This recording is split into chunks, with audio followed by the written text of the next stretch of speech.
Hey, welcome back to Casting Cares with Khadija. I'm hoping that you guys have had a blessed week. Today is Friday, and you know what we say about Friday? Thank God it's Friday. Today's message is about casting your barrenness. And so I want to get right into that. Basically, we're talking about barrenness from a spiritual standpoint. So barrenness can be for a man and a woman when it's in the spiritual standpoint. And so let's say you're in a state of mind right now where it's dry for you. You have you feel no purpose, no dreams, no goals, no drive. You know, if you are feeling that way right now and you're watching this video, you are definitely under attack. God did not create us to be fruitless. Okay, so what I would like to do is go into the definition of barren. So it's coming from the Merriam-Webster dictionary. So this would be in the natural sense. Okay, basically the first one is incapable of producing offspring, and that's the one that we think of when we first hear the word barren. And then you have habitually failing to fruit, or I would like to say to be fruitful. And then they have the word desolate. Okay, and then the last one is unproductive of results or gain, fruitless. That right there speaks volumes to me in the spiritual sense. Okay, because if you're in a state right now where you can't even, you don't know what to do with yourself anymore, you know, you're tired of living the life that you're living, you're tired of your job, you know, your job has nothing to do with your dreams or what you want to do. You know, a lot of us, we know what we want to do, and, you know, we know the thing that drives us, you know, but then we have some people that are definitely clueless at this point right now. And I want to let you know that that's not God's purpose for you. All right, I'm going to go over to John. Hold on one second. I'm just getting my little John 15:16, verse 16. I don't want to waste anybody's time. Trust me. Okay, so this is in the ASV version. I don't like that. We're going to go to the NLT version.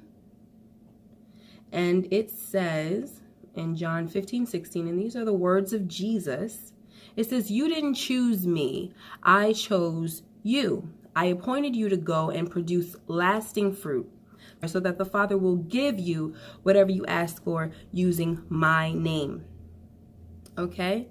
Now let's see what it says in the NIV version. I like that one too. But sometimes I like to, like I said, I know I said in my last video, I like to do like different versions. All right, so let's go. We got John 15:16. "You did not choose me, but I chose you and appointed you so that you might go and bear fruit that will last. And so whatever you ask in my name, the Father will give you." All right, so that is basically, they're both basically the same thing. That's proof right there, guys, in the word, that for you to be in a dry state right now, and you have no purpose, no drive, no dreams, you don't know what you want to do with your life, that's not God's purpose for you. He has chosen you to be fruitful and multiply. I mean, even in the natural sense, God has been telling us since Genesis 1:28, I believe.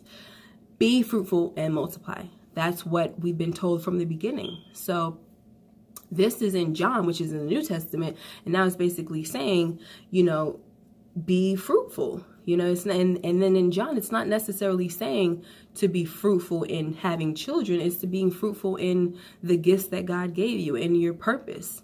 You know, so I'd like to encourage you guys today to know that whatever you're going through, it's time to, you know, get on your knees and pray and ask God to pull you out of that barren state, that desolate land, you know, that you're in right now, because like I said, God has something for you.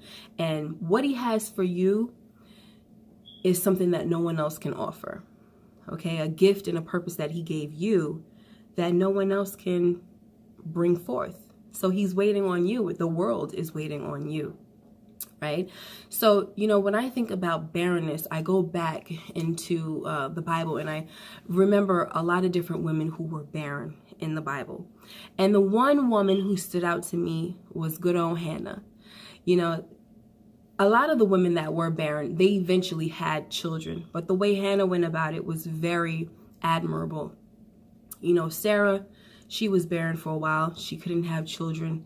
And so what she did was, instead of waiting on the Lord, she tried to take matters into her own hands, and she created a worse off situation for herself.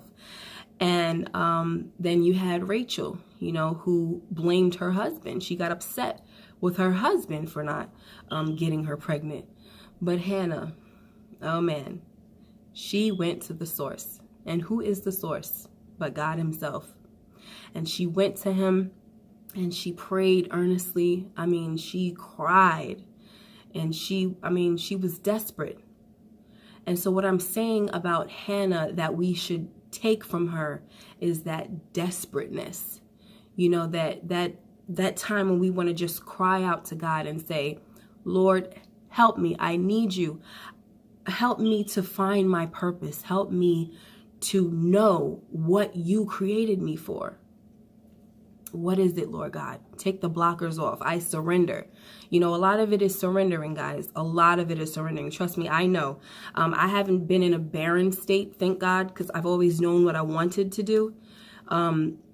But I've got in my own way a few times. And so I'm saying that a lot of us get in our own way. And you are someone that you're watching this, you might be somebody who can pinpoint other people's, dreams and stuff. And be like, oh, you're supposed to be doing this and you're supposed to be doing that and everything, right? And you can encourage other people. But when it comes to yourself, you could be feeling low because you don't know what your purpose is. And I'm here to tell you, guess what? I believe that your purpose is right in front of your face. And the problem with you right now is that you have been on spiritual birth control. And what I mean by that, yes, spiritual contraceptive. And I'm saying that you have been blocking everything that's been coming, every seed that has been thrown at you, every seed that has been trying to be planted, you've been blocking it. Okay, so that's why you're on spiritual birth control. You have to stop blocking those seeds with your doubt and your fears. You have something to give, and other people have noticed it. They've said to you, you know what? Oh, you're really good at that. Have you ever thought of doing that for a living? Have you ever thought of opening up your business? Have you ever thought of, maybe making some extra money doing this or doing that? And guess what? You're like, no, I don't think I can do that. I just like to do this on the side or whatever, just for fun.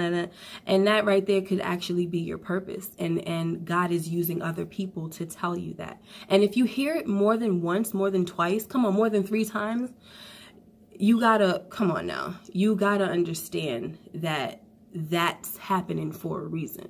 You're not just hearing things and people are saying stuff and they're like, oh yeah, you do such a great job with this and that and the third. For no reason. They're not just telling you that for no reason, especially if it's different people in different circles that that you're going.